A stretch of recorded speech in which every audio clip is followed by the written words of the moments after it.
आप सभी लोग आराम से बैठ जाइए। आज के इस शिविर में आप सभी का स्वागत है। जो लोग यहाँ आध्यात्म मार्ग में प्रवेश पाने के लिए इच्छा रखते हैं, उनके लिए यह सुंदर योग है। इसका लाभ आज आपको मिलेगा। यह कार्यक्रम समाज कल्याण के लिए योग सेवा केंद्र की तरफ से प्रस्तुत किया जा रहा है। आपकी समस्याएं शरीर से संबंधित रोग, कष्ट अथवा पीड़ा से संबंधित हो सकते हैं। आप स्वयं अपनी समस्याओं का कारण खोज पाएंगे तथा उन्हें दूर कर सकेंगे। इस शिविर में हम आपको मन के विषय में आगे बतलाएंगे। मैं आपको बतला रहा था कि शरीर में तनाव कैसे उत्पन्न होता है, शरीर में आंतरिक दुर्व्यवस्था कैसे उत्पन्न होती है, तो उसके विषय में अब दूसरा उदाहरण देखिए। चीनी से बने हुए खाद्य पदार्थ की मात्रा अधिक खा लेने से उसके पाचन क्रिया में इंसुलिन की मात्रा कम पड़ने लगती है। पिट्यूटरी ग्लैंड अर्थात मास्टर ग्रंथि को यह समाचार सेंसरी नर्व द्वारा मिलने से वह अपना आदेश पैनक्रियाज को भेजता है कि इंसुलिन की मात्रा का रिसाव बढ़ा दे। पैनक्रियाज इंसुलिन की मात्रा बढ़ा देता है और शुगर का पाचन हो जाता है, किंतु लगातार और प्रतिदिन आवश्यकता से अधिक मीठा खाने वालों के पैनक्रियाज को अत्यधिक रिसाव करने के कारण से काफ़ी श्रम करना पड़ता है। इस रिसाव के लिए सिंपैथेटिक नर्व में तनाव उत्पन्न हो जाता है। ज़्यादा दिन तक यह तनाव बना रहने से पैनक्रियाज अपना कार्य करना बंद कर देता है। परिणाम स्वरूप अत्यधिक मीठा खाने वाले को अथवा तनाव में रहने वाले को शुगर अर्थात डायबिटीज या मधुमेह की बीमारी हो जाती है। अब तीसरा उदाहरण देखिए। रिप्रोडक्टिव सिस्टम पर ध्यान ले आइए। मन में काम वासना के भाव उठने से जननांग प्रभावित होते हैं। मन में कामुक विचार उठते हैं। इन कामुक विचारों से भावनाएं उत्पन्न होती हैं। ये भावनाएं नर्वस सिस्टम अर्थात तंत्रिका संस्थान को प्रभावित करती हैं, जिससे जननांगों में उत्तेजना उत्पन्न होती है। मेल और फीमेल, स्त्री और पुरुष के गोनेडियल रिसाव रक्त में मिल जाते हैं, जिससे व्यक्ति कामातुर हो उठता है तथा प्रजनन के लिए तैयार हो जाता है। शरीर को स्वस्थ एवं संतुलित अवस्था में चलाने के लिए हार्मोन्स के बीच संतुलन होना अति आवश्यक है। इस शरीर को स्वस्थ व संतुलित अवस्था में चलाने के लिए विभिन्न प्रकार के हार्मोन्स मिलजुल कर आवश्यकतानुसार अपना रिसाव रक्त को देते रहते हैं। ये हार्मोन नलिका विहीन ग्रंथियों से उत्पन्न होते रहते हैं। ये ग्रंथियां हैं pancreas, thyroid, gonads, thymus, suprarenal, और पिट्यूटरी टेंशन के कारण सिंपैथेटिक नर्व में तनाव उत्पन्न हो जाता है।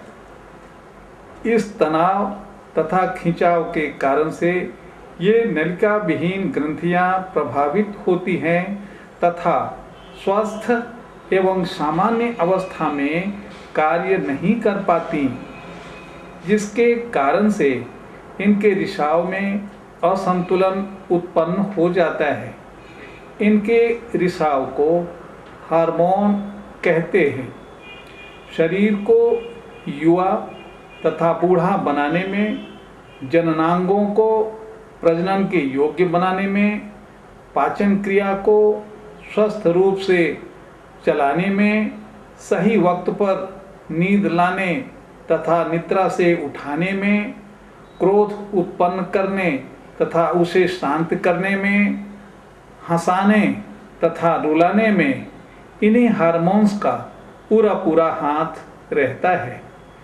यदि इन हार्मोन्स का रिसाव संतुलित ढंग से हो रहा है तो पूरा शरीर स्वस्थ रहेगा, किंतु विपरीत परिस्थितियों में तनाव उत्पन्न हो जाने से हार्मोन्स में असंतुलन उत्पन्न हो जाता है, जिससे पूरे शरीर की हार्मोनी बिगड़ जाती है और शरीर रोगी हो जाता है। शरीर में डिसहार्मोनी उत्पन्न करना यह सब मन के अंदर उठने वाले विचारों का कारबार है। ये विचार मास्टर ग्लैंड पिट्यूटरी को मस्तिष्क में संदेश भेजकर करते हैं। पिट्यूटरी ग्लैंड सभी नलिका विहीन ग्रंथियों को नियंत्रित करता है तथा उन्हें संदेश भेजता रहता है। पूरा शरीर तथा उसकी सभी क्रियाएं मन के अधीन रहती हैं। मन को जैसी आवश्यकता पड़ती है उसी प्रकार से वह शरीर को चलाता रहता है। मन प्रकृति का एक भाग होने से सात्विक, राजसिक तथा तामसिक वृत्तियों से प्रभावित होता रहता है। राजसिक वृत्तियों के प्रभाव से जब मन कार्य करता है तो ईर्ष्या, काम, क्रोध, मोह, लोभ अधिक उत्पन्न होते हैं। इन्हीं से ओतप्रोत विचार मन में अधिक उठते हैं। इनकी पूर्ति के लिए अहंकार तथा वासनाओं की तृप्ति के लिए शरीर को अपनी क्षमता से अधिक कार्य करना पड़ता है। परिणाम स्वरूप शरीर रोगी हो जाता है। वासनाओं की तृप्ति के लिए मनुष्य जब अपनी क्षमता से अधिक सुख भोग में शक्ति व्यय कर देता है तो उसे शारीरिक दुर्बलता का सामना करना पड़ता है और अधिक सुख भोगने की इच्छा से वह अपने शारीरिक दुर्बलता को दूर करने के लिए पौष्टिक आहार की मात्रा बढ़ा देता है।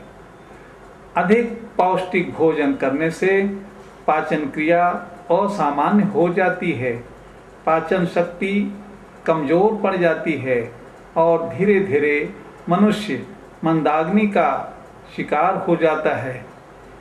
शरीर में रोग उत्पन्न होना शुरू हो जाता है। यह मन मनुष्य को 5 ज्ञानेंद्रियों के माध्यम से तथा 5 कर्मेंद्रियों के माध्यम से ईर्ष्या, काम, क्रोध, लोभ, मोह आदि वृत्तियों में फंसाता है। मनुष्य इन राजसिक वृत्तियों में पड़कर कुछ भी करने को तैयार हो जाता है। उस समय उसे भविष्य की चिंता नहीं रहती। ज्ञान तथा विवेक का लोप हो जाता है और वह सब कुछ करने को तैयार हो जाता है जो एक सुसंस्कृत मानव को कतई शोभा नहीं देता। आपने मन के विषय में समझा, जाना, इसकी संरचना के विषय में जाना, इसके कार्यक्षेत्र को समझा, इसकी सीमाओं को जाना। अब मन के स्वभाव के विषय में भी जानिए कि इसका स्वभाव क्या है।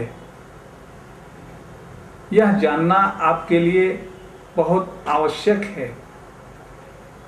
मन का स्वभाव है नए नए विचार लाना, नए नए संकल्प उत्पन्न करना तथा उनका विकल्प तैयार करना। एक इच्छा की पूर्ति के बाद दूसरी इच्छा जागृत कर उसकी प्राप्ति में लग जाना।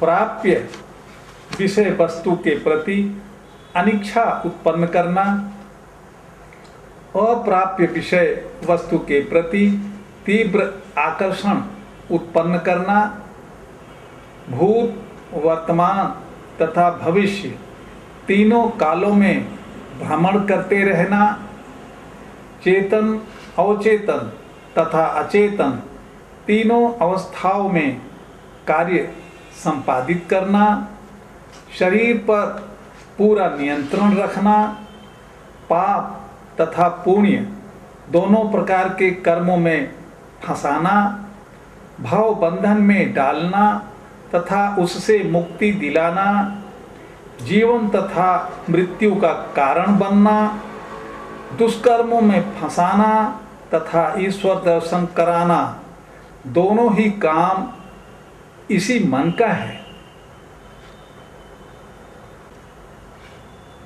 अब आप यह जानिए कि वह कौन सी परिस्थितियां हैं जिनके कारण से मन में तनाव उत्पन्न हो जाता है।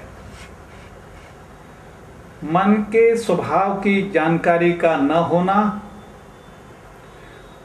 मन में हर समय भले बुरे विचार उठते रहते हैं।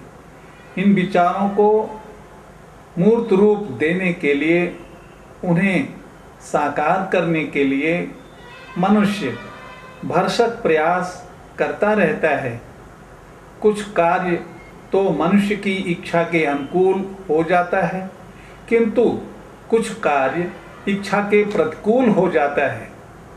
आशा के विपरीत जब मनुष्य हानि में पड़ जाता है तो उसके अंदर प्रतिक्रिया उत्पन्न होने लगती है। मन में तनाव उत्पन्न हो जाता है, शरीर धीरे धीरे प्रभावित होने लगता है और शीघ्र ही रुग्ण हो जाता है। मनुष्य यदि इतना विचार कर ले कि उसके मन में उठने वाले सभी विचार पूर्ण नहीं हो सकते हैं, तो शायद मानसिक तनाव उत्पन्न न हो और वह रोगों से ग्रसित होने से बच सकता है। आज का कार्यक्रम यहीं शेष होता है। इस कार्यक्रम को कल हम आगे भी बताएंगे कि इसके आगे क्या है। तब तक के लिए हरिओम।